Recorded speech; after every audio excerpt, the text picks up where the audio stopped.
Welcome to sky news crime branch. আবারও দাদার কীর্তি। হ্যাঁ, চুচুড়া সেই দাদার কীর্তি। সেই দাদা নাকি বিশ্রী রকম অফার দিতেন, এমনকি তোকে নিয়ে পলায়ে যাব ধরনের কথাবার্তা বলতেন। এই রকম কিছু কথা, সেই অডিও আমাদের দপ্তরে এসেছে, যে অডিওতে রয়েছে দুই মহিলার কথোপকথন। সেই দুই মহিলার কথোপকথনের অডিও সত্যতা আমরা যাচাই করিনি। হ্যাঁ, এরপরে আমরা আবার দেখে নেব একটি ভিডিও, যেখানে সরাসরি এক মহিলা বর্ণনা করছেন তার সাথে কি ঘটেছিল বা তাদের সাথে কি ঘটতো।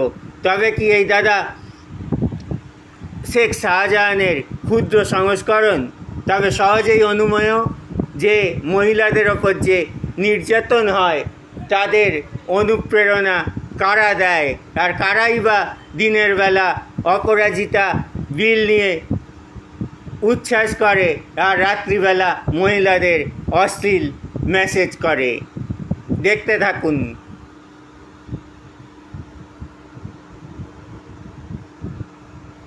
আমাকে নিয়ে পালিয়ে যাব একদিন। আমাকে নিয়ে না কেউ পালিয়ে যাবে। কে বলেছে আবার? উনি একদিন বলেছিল আগে, তখন টিকিট দেয়নি না। আমার তো খেয়ে দে কাজ নেই। আনলাম না দাদা, এইসব ভেবো না তুমি, আমার মেয়ে আছে, আমার আছে, পাগল নাকি?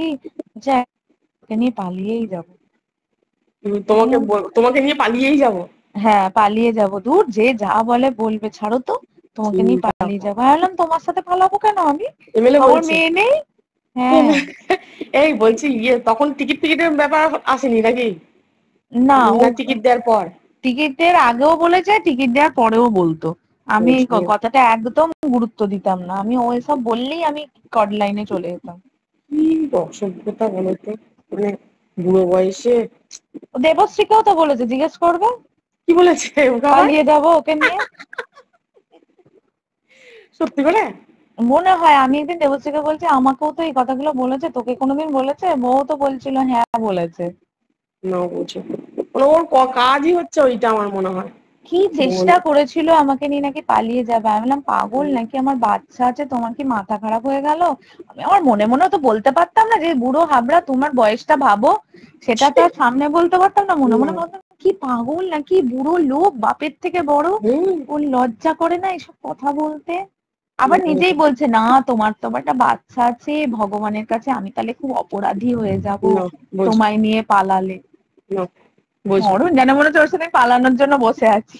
লজ্জাও লাগে বলো শুনতে কথাগুলো। হ্যাঁ, কি বাজে লাগতো যখন বলতো না। আমি ভাবতাম ভগবান, কি তোমার বাড়িতে এসে বলতো না নিজের বাড়িতে? মানে ওর বাড়িতে পেলেই বলতো, ফোনেও বলেছে কত। কি অসভ্যতা। ওই হলো একটা।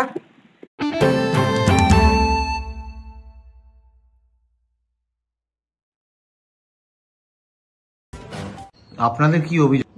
দেখুন, বিধায়ক আমাদের সাথে কি করেছে সেটা তো আমরা ভালো জানি, আমাদের থেকে তো অন্য কেউ ভালো জানে। বা নয়নমণি যা বলেছে, নয়নমণি তো প্রত্যক্ষদর্শী। উনি তো সারাদিন সকালের দিকে যতক্ষণ বাড়িতে থাকতো ততক্ষণ তো অনেক কিছুই দেখেছে, তো ওর কাছে তো তার প্রমাণও আছে। আমার সঙ্গে যা যা হয়েছে সেগুলো তো আমি মিথ্যে বলতে পারি না, কারণ আমি খাদিনামোর পার্টি অফিসের সামনেই বিধায়ক আমাকে বলেছে মেরে ঠ্যাং ভেঙে দেবো, এখান থেকে বেরিয়ে যাও, বেশি বাড়াবাড়ি করো না। আমি একটা মহিলা কমিটিতে রয়েছি, জেলা কমিটিতে। আমি মহিলা হয়ে যদি আমাকে এরকম কথা বলেন উনি প্রকাশ্যে সবার সামনে, তাহলে বাকি মহিলাদেরকে বলবে না, এটা তো কোনো মানেই হয় না বলার। বিভিন্ন সময় ভিডিও কলিং করতেন রাত্রের দিকে, বিশেষ করে আপনাকেও করেছে খুব প্রস্তাব। হ্যাঁ, আমাকে নিয়ে উনি এমএলএ হোস্টেল যাবেন এ কথাও বলেছেন। এগুলো কোনো মিথ্যে কথা নয়। তো এগুলো আপনারা আগে বলেননি কেন? আগে বলিনি, আগে তো মিডিয়া আমাদের সামনে আসেনি। না, আপনাদের মনে হয়নি যে এটা প্রতিবাদ হওয়া দরকার? হ্যাঁ দরকার, কিন্তু প্রপার ওয়েতে কিভাবে যাব সেটা আমরা বুঝতে পারিনি তখন। না, আপনারা তো তখন বিধায়কের সঙ্গেই থাকতেন। হ্যাঁ, দলের কোন রকম কোনো ভাবমূর্তি নষ্ট হোক সেটা আমরা কখনোই চাইনি। আর দলের এখন এরকম একটা ক্রাইসিস মুহূর্ত, দলের হয়ে কোনো প্রতিবাদ মুখর কথাবার্তা আমরা বলবো সেটাও চাইনি। আমাদের সামনে যেহেতু মিডিয়া এখন এসেছে তাই আমরা বলতে বাধ্য হচ্ছি, বিরুদ্ধে কথা বলছি, প্রতিবাদী হয়েছি। হ্যাঁ, প্রতিবাদী তো হতেই হবে, আমরা তো মহিলা, আমাদের দল করতে এসেছি বলে আমরা তো মান সম্মান খোয়াতে আসিনি। এই যে আপনাদের ভাবনাটা, এই ভাবনাটা এখন হঠাৎ এলো কি আরজি করের ঘটনার পর, নাকি আগে থেকে হ্যাঁ, আসছে? দলে যখন দেখছি একটা এরকম অবস্থা বা একটা মহিলাকে নিয়ে এত কিছু হচ্ছে, তখন আমরাও তো একটা মহিলা, তো আমাদের তো সংসার আছে, আমাদের পরিজন আছে, তারাও ভয় পাচ্ছে যে আমরাও বাইরে বেরোলে আমাদেরও কোনো রকম ক্ষতি হতে পারে।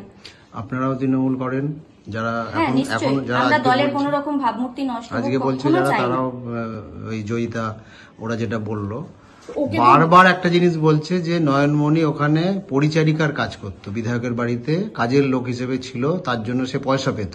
এটা কি আপনারা জানেন? না, আমরা যতটুকু জানি নয়নমণি একজন পৌর কর্মচারী, পৌরসভার স্টাফ। সে পৌরসভার স্টাফ হিসাবে ওখানে কাজ করতেন, যেহেতু বিধায়ক ওকে ওখানে রেখেছিল, তাই পৌরসভায় ওকে মাইনে দিয়ে এসছে, বিধায়ক কোনোদিন মাইনে দেয়।